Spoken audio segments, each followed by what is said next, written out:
आज महीने की 5 तारीख थी। कैलेंडर देखते हुए रमा देवी बेचैन सी घर के आंगन में टहल रही थी कि एकाएक घंटी की आवाज सुनकर वो तेजी से दरवाजे की तरफ चल पड़ी।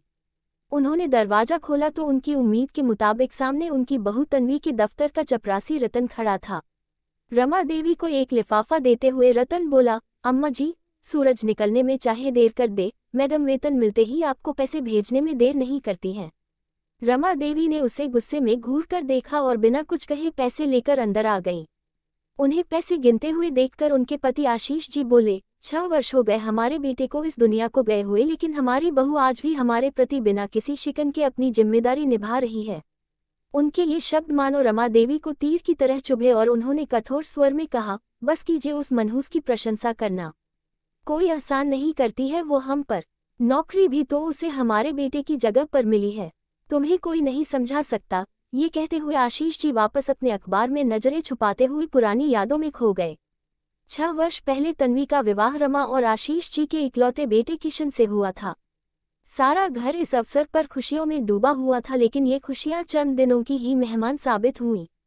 उनके ये शब्द मानो रमा देवी को तीर की तरह चुभे और उन्होंने कठोर स्वर में कहा, बस कीजिए, उस मनहूस की प्रशंसा करना कोई आसान नहीं करती है वो हम पर। नौकरी भी तो उसे हमारे बेटे की जगह पर मिली है, तुम्हें कोई नहीं समझा सकता। ये कहते हुए आशीष जी वापस अपने अखबार में नजरें छुपाते हुए पुरानी यादों में खो गए। 6 वर्ष पहले तन्वी का विवाह रमा और आशीष जी के इकलौते बेटे किशन से हुआ था। सारा घर इस अवसर पर खुशियों में डूबा हुआ था, लेकिन ये खुशियां चंद दिनों की ही मेहमान साबित हुईं। विवाह के एक ही महीने बाद दुर्घटना में किशन की मृत्यु हो गई। रमा देवी इसके लिए तन्वी को जिम्मेदार मानने लगी और किशन की 13वीं के अगले दिन ही उन्होंने उसे घर से चले जाने का आदेश दे दिया। आशीष जी भी उस वक्त कुछ नहीं कर सके। तन्वी के माता पिता उसका दूसरा विवाह करना चाहते थे, लेकिन वो नहीं मानी। अलग रहकर भी तन्वी अपने सास ससुर के प्रति अपनी जिम्मेदारी निभाती आ रही थी। उसे पता था कि आशीष जी की पेंशन और किशन की तनख्वाह मिलाकर ही घर का खर्च चलता था, इसलिए अनुकंपा के आधार पर किशन के दफ्तर में उसे जो नौकरी मिली थी उससे प्राप्त होने वाले वेतन में से अपने गुजारे के लिए नामात्र के पैसे रखकर वो बाकी वेतन नियम से रमा देवी को भिजवा दिया करती थी। लेकिन रमा जी का व्यवहार तब भी उसके प्रति कभी नहीं बदला। आशीष जी जरूर अपनी बहू के लिए सहानुभूति रखते थे, लेकिन अपनी पत्नी के सामने कुछ कह नहीं पाते थे। सहसा रमा देवी की आवाज सुनकर आशीष जी की तंद्रा टूटी, जो उन्हें घर के राशन की सूची थमा रही थी। इस महीने के बाद अगला महीना आधा बीत गया, लेकिन रतन पैसों का लिफाफा लेकर नहीं आया। रमा देवी का गुस्सा अब चरम पर था। उन्होंने आशीष जी को पुरानी बातें याद दिलाते हुए कहा, पिछली बार तो आप बहुत बड़ी बड़ी बातें कर रहे थे अपनी बहू की प्रशंसा में, आखिर उसने अपना रंग दिखा ही दिया ना। कुछ ही दिनों के बाद दिवाली आने वाली है, अब क्या करेंगे हम? आपके मामूली से पेंशन में कैसे सब कुछ हो पाएगा? आशीष जी ने उन्हें समझाने का प्रयास करते हुए कहा, कुछ बात हो गई होगी, कहो तो मैं उससे मिलकर पता कराऊं। कोई जरूरत नहीं है आपको उस मनहूस की सूरत देखने की, कर लेंगे हम किसी भी तरह अपना गुजारा। चिड़चिड़ाती हुई रमा देवी अपने कमरे में चली गई तो आशीष जी का मन घबराने सा लगा कि कहीं तन्वी के साथ कुछ ऊंच नीच तो नहीं हो गई, पता नहीं वो सही सलामत होगी भी या नहीं।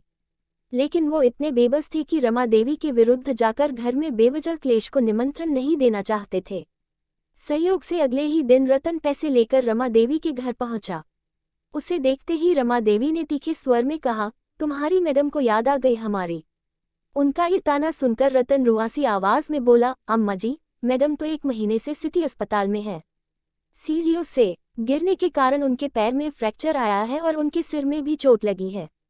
उन्होंने तो मुझे पैसे भिजवा दिए थे आपको देने के लिए, पर मैं ही भूल गया। आज उनके पूछने पर मुझे याद आया, उन्होंने आपसे क्षमा मांगते हुए लिफाफा भेजा है। हम भी आपसे क्षमा मांगते हैं अम्मा जी, हमारे कारण आपको काफी असुविधा हुई होगी। ये कहकर रतन तो चला गया, लेकिन उसकी बातें सुनकर रमा देवी और आशीष जी मानो सदमे में आ गए थे। स्वयं को संभालने का प्रयास करते हुए आशीष जी ने अपने स्कूटर की चाबी उठाकर कहा, बस अब बहुत हुआ किशन की माँ, अब मैं तुम्हारी एक नहीं सुनूंगा, मैं जा रहा हूँ अपनी बहू से मिलने। सहसा रमा देवी बोली, ठहरिए, मैं भी आपके साथ चलूंगी। यकायक अस्पताल में रमा देवी और आशीष जी को देखकर तन्वी और उसके माता पिता को यकीन ही नहीं हुआ कि वो सचमुच तन्वी से मिलने आए हैं। उनकी तरफ देखकर अपने हाथ जोड़ते हुए तन्वी बोली, अम्मा जी, बाबूजी, मुझे क्षमा कर दीजिए, इस महीने में वक्त पर पैसे वो इतना ही कह पाई थी कि रमा देवी ने उसके मुंह पर हाथ रखते हुए कहा, बस बेटी, कुछ मत बोलो। अपनी अम्मा को आज तुम क्षमा कर दो। लोग अपनी गृहलक्ष्मी का मान सम्मान करते हैं और मैंने तुम्हें बस तिरस्कार दिया, वो भी उस दुर्घटना के लिए जिस पर तुम्हारा कोई वश नहीं था। अपने दुख में अंधी मैं तुम्हारा दुख देख ही नहीं सकी। नहीं नहीं अम्मा जी, ऐसा मत कहिए। आपकी कोई गलती नहीं है, दोष तो नसीब का है। तन्वी ने रोते हुए कहा तो रमा देवी ने उसके आंसू पोंछते हुए उसे गले से लगा लिया। तन्वी के मना करने के बाद भी रमा देवी उसके ठीक होने तक अस्पताल में उसके साथ ही रहीं। दिवाली की सुबह तन्वी को जब अस्पताल से छुट्टी मिली तब उसके माता पिता से रमा देवी ने कहा, अगर आप आज्ञा दें तो मैं अपनी गृहलक्ष्मी को उसके घर ले जाना चाहती हूँ। सभी लोग रमा देवी की इस बात से हैरान भी थे और खुश भी। रमा देवी और आशीष जी जब तन्वी को लेकर घर पहुंचे तब रमा देवी ने कहा, आज की दिवाली कितनी विशेष है। वर्षों बाद इस घर की लक्ष्मी यहाँ वापस लौटी है। आशीष जी भी मिठाई का डब्बा खोलते हुए बोले, इस खुशी में हम सब मुंह मीठा करेंगे। रमा देवी के हाथ से मिठाई खाते हुए तन्वी की आंखें खुशी से भर आई थी।